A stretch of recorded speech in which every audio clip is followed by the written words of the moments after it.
Yo, what up, What up, friends? Let's go on and move to UFC and MMA this weekend. Yes, the card overall may not be the greatest card ever, but the main event is going to be a very good fight, I believe, no matter who you think the winner is going to be.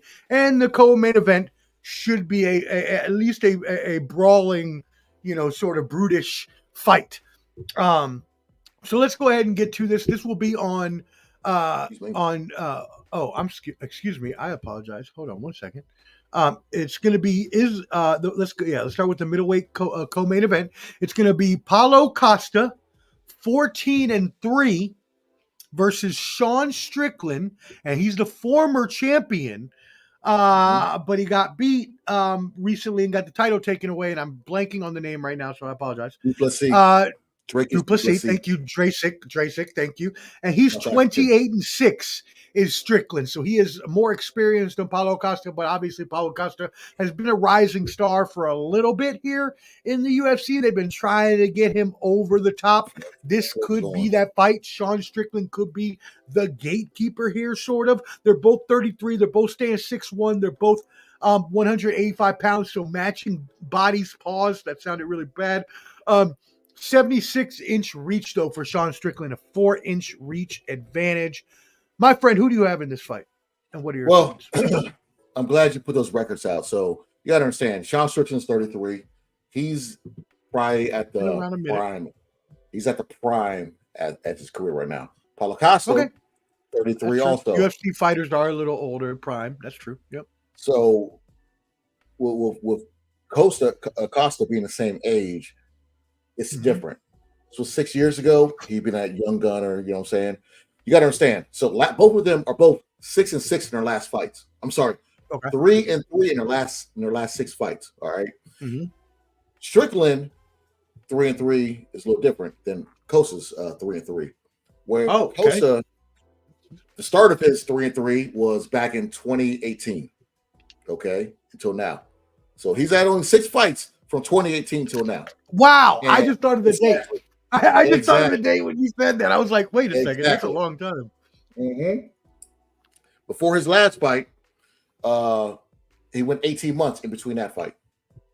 Okay. Wow. So he hasn't been active like Strickland. And mind you, they're both 33.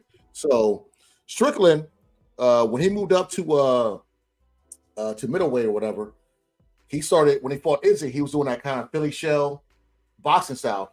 You haven't really seen that in MMA. That's only strictly in boxing because takedowns and whatnot. But he does it perfectly. Even the Duplessis fight, that could have went towards him. I thought he won the fight, but whatever. They gave him Duplessis. I kind of see what's going on because they want him versus Izzy. That's a bigger fight. If they want to bring the UFC to South Africans versus each other. Right? That's Izzy's, he ain't South African, but it's Africa versus Africa.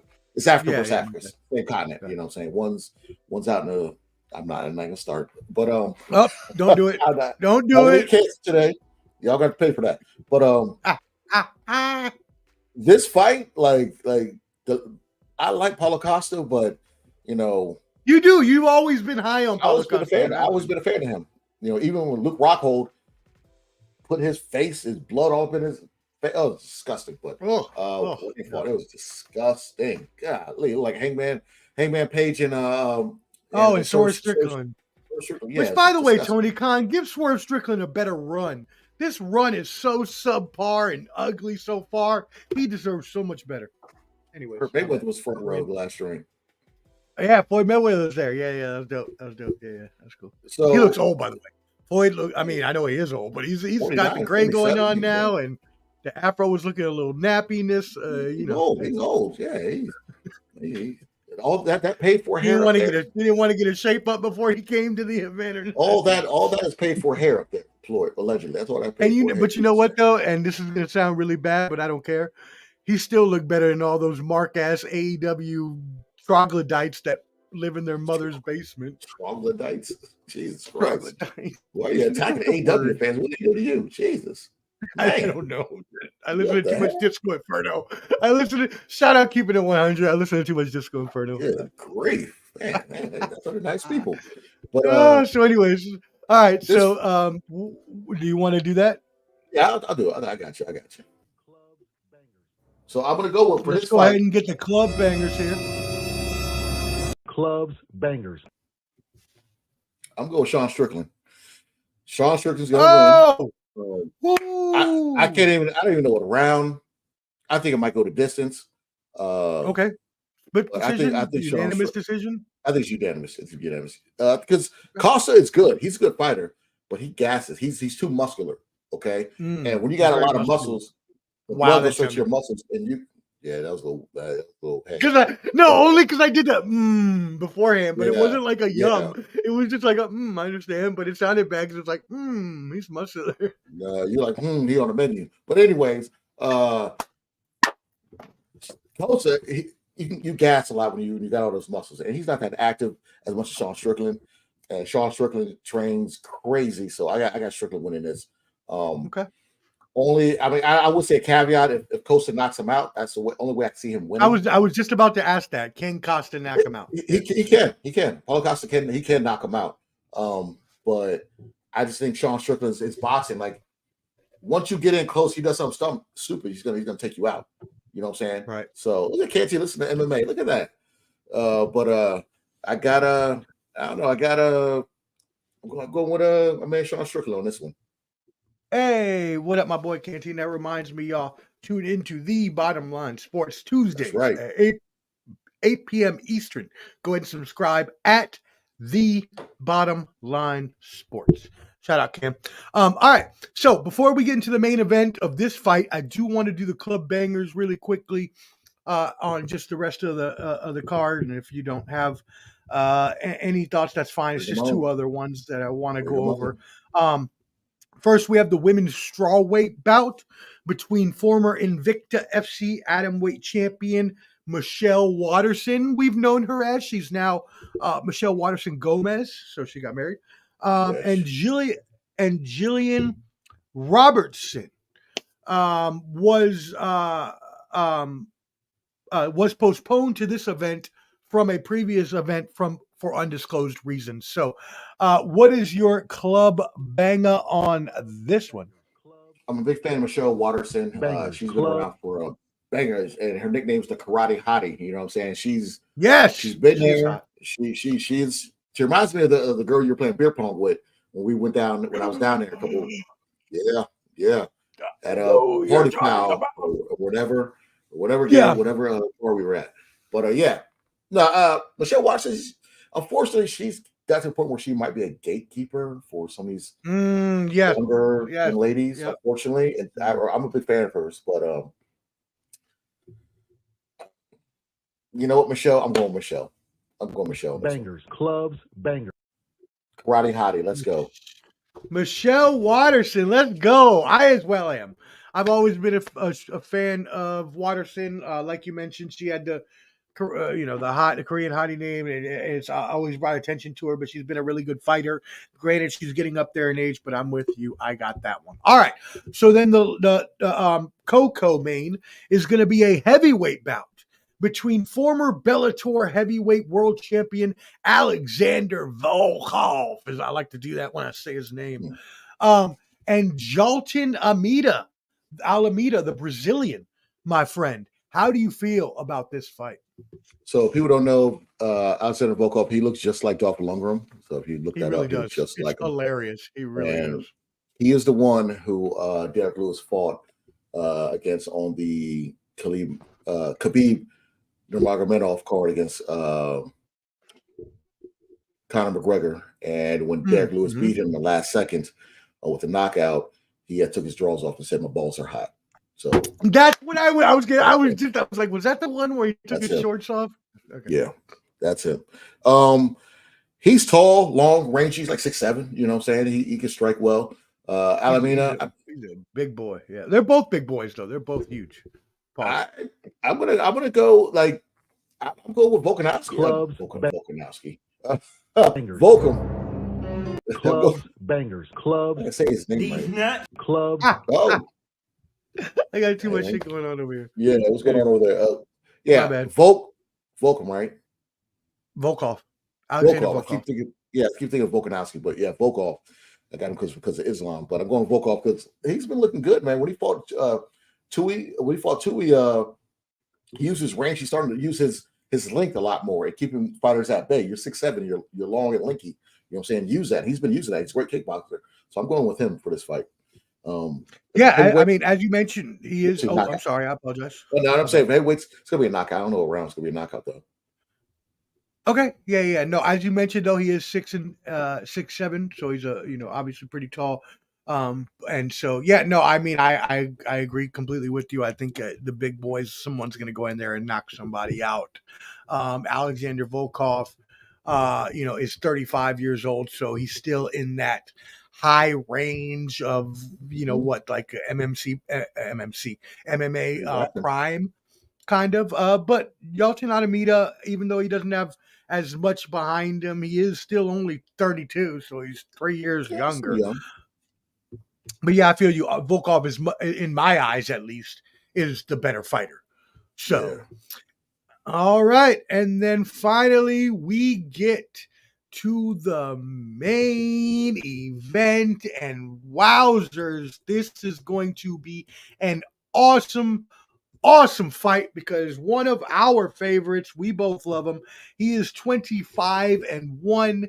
He is your lightweight champion after beating Alexander, who you just mentioned, the aforementioned Alexander Volkanovski, beat him twice in championship members, albeit the last one was off of 3 weeks, short training camp, but still, it counts.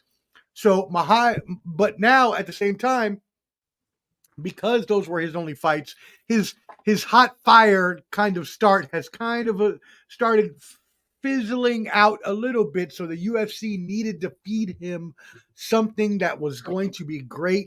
And if you want great and you want a great fight, what you want is Dustin the Diamond Poirier. Because every time Dustin Poirier gets in the ring, he is going to put on an absolute show. So we both love Poirier, but he's coming off. Let's also not forget about this. He's coming off what? How was it? 3 weeks ago or 3 months ago? I was in Nashville. I was with you. Yeah. So 2 months ago, 2.5 months ago, yeah. Where he fought Holloway, right? No. He fought Saint Benoit. Saint Benoit. The French guy. Saint Benoit. I'm thinking about Holloway getting knocked out. Not the Canadian crippler, but a different Benoit. Yeah, that's what I was thinking about. But anyways, so Dustin the Diamond Poirier, we both know he's going to go in there. He's going to give everything that he has, and this might be his last chance at a title shot. It may not be, but it could be. So, what are your thoughts on this epic fight, my friend? First and foremost, I'm glad you said that about Dustin Poirier. He's a Louisiana guy, has a hot sauce, you know what I'm saying? Shout out to the Boot. Got a lot of family down there. I didn't know he made hot sauce. I need to try this hot sauce. He has a hot sauce. I had poured it on someone's mother the other day. Anyways, but so you got to understand with Dustin, you're getting a good fight. This man has 12 either performance or fight of the nights in UFC. 12. Okay? So that lets you know he comes to scrap. And he has one submission tonight, which I don't think they do that anymore. But yeah, 12 fight or performances of the night he's had. He's fought a who's who. You think of anybody in the 145, 155 weight class, he's fought them. From Gagey to Connor to Eddie Alvarez, Max Holloway, he's fought everybody, okay? He is 35 years old, but thing about him, you cannot count Dustin the Diamond out. And like the homie posted right here, I saw the weigh-in today, not the weigh-in, but the press conference. Islam, I mean, I don't know if his English is just getting better, but he's getting very cocky. He is being very cocky. They had a heated face-off today. Wow. Okay. Poirier, he's 2-2 out of his last 4. He was on a downward slope, but then kind of turned it around. I'm a big fan of Dustin. I watched him ever since he was on the God, what show was it? I think it was right before he got the WEC. They were on it was a startup show, and he was on there. Tap Out. He was on a Tap Out show. He's one of the fighters. Tap Out. Wow. Yeah, he was on that show. Yes. Holy cannolis! Exactly. Where did that come from? I didn't got even it all remember that. I got it all up here, just like your mom's numbers. So yeah, so he was on that show. So I've been following this man for a minute since WEC. Big fan of him. But you know, what can we say about Islam, Omar? What can we say about Islam? I mean, I obviously we've hyped him up. He's beat the man that we thought was the man previously after Nurmagomedov retired. But as has been mentioned, he doesn't fight as often as many people would like for this sort of champion. Whereas Poirier is always down for a fight. So, yeah, go right ahead. Fun stat, Omar. I'm so glad you segued into he doesn't fight as much. And I'm a big fan of Islam, okay? You know, big fans. Both of us are. Yep. Islam is he's that dude. And would you agree that he's like a bigger version of Nurmagomedov? Would you agree with that? Would you? Oh, his cousin, maybe even a better striker, but maybe not as good as a wrestler. When I saw Poirier and Islam together today, face off. Mm-hmm. Islam is a big 155. I can see him moving up to 170. Yeah, he's hulking, right? Yeah, he's a big dude, and you understand Poirier. He was the interim champion, and then he lost to Khabib in the third round when they fought. Yep, that's right. He's never really been the champion. Islam, on the other hand, is on a 13-fight win streak, but excuse me, you got to understand his last 5 fights were either in October or February of the following year. This is the first time in 5 fights he has not fought in October or February. That's a weird stat I found out today. That is weird. Nice. So I think, and also when he won the belt, and then he fought Charles Oliveira. I think he knocked him out. I think he knocked him out the first, second round. Yep. Well, it was a submission. I'll check. Submission. It was 1 or 2, but then Islam took out Volkanovski twice when the 145 champ was moving up. I still like Homie said here. He is kind of cocky. He was kind of cocky today, and this one's tough because I really like both fighters. I'm a big fan of Islam. Hold on. Islam doesn't get as canceled as much as somebody like Devin Haney in the boxing era world, because Devin Haney, I feel like a lot of people hate on him because he said he'll never lose to a white boy when he fought Lomachenko, and ever since then everyone just hates everything about Devin Haney. And Islam, like Hamzat Chimaev, he doesn't run to the ring saying Allahu Akbar, saying I want to kill everybody, because a lot of these cornbread Americans don't really understand stuff. But Jesus Christ, this one's tough. I was going back and forth. This one. Bangers. Back and forth. Clubs, bangers, club. Islam second round submission, doing it a round before his cousin did it against Khabib when Khabib choked out Dustin Poirier. I'm going with Islam second round submission. Wow! You heard it here first. Second round submission. Islam Makhachev to defeat Dustin the Diamond Poirier. By the way, Clubber D, just to tie everything together, which is hilarious because you said this correctly, Makhachev actually beat Charles Oliveira at UFC 280 in October 22 by an also submission in the second round. So he looks like he's submitting people in the second or third round there around, that's kind of his thing. Okay. Islam Makhachev, you better go put your FanDuels, your DraftKings, your ESPN bet as the new kid on the block, whatever you're doing, whatever you're betting, go out and put your bets, because Clubber D is the expert you want to hear. I'm going to have to go back now and check all of his picks, but last we checked, he was 26 of 29, so I will give you an updated. 26 of 29. So 26 of 29. Yep, he's missed 3 on the year, and I have to check that to make sure, but I'm pretty sure I'm right. So, I don't know how you get better than that, folks. I don't know who you want. There's no better expert than the man right here. It's only 3. Okay, I probably missed more, but recently, who knows? But it's only 3, and that's I think it's To be the man, you gotta beat the man. And Clubber D, when it comes to UFC, MMA, and the likes, is the man, and you cannot beat him. Let me give you a Ric Flair. Jet flying, he's stealing, wheeler dealing, son of a gun. Woo, woo, woo, woo, woo, woo. Shout out Francis Long. We love you and we miss you. Oh, Francis. What up, man? All right. 5,000.